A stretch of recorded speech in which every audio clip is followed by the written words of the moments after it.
Eres mi gran amigo. Te quiero.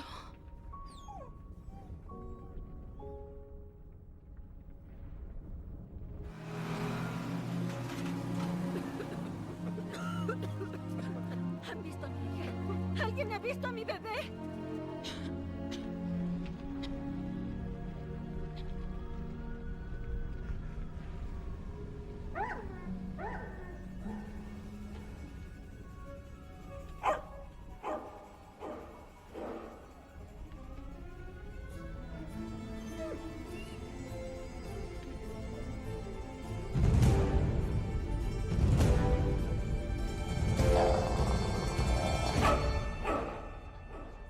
¿Escucharon eso?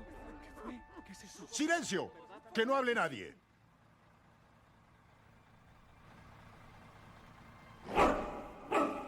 ¿Escuchaste? ¡Es el super ladrillo! ¡Creo que viene de allá! ¡Corran, corran, corran!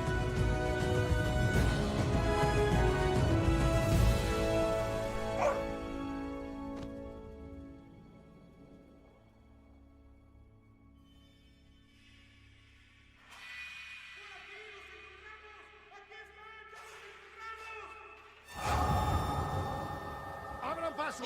¡Traemos una herida! ¡Rápido! ¡Dejen que pase la carilla, por favor! ¡A un lado!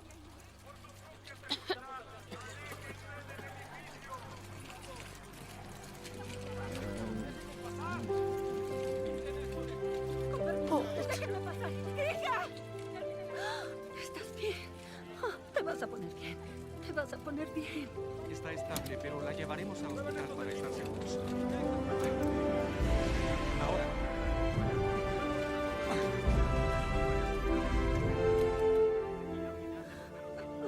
Lamento tanto que esto pasara. Ni siquiera imagino lo que debe estar sintiendo. Ninguna madre tendría que verse en esta horrible situación, pero le prometo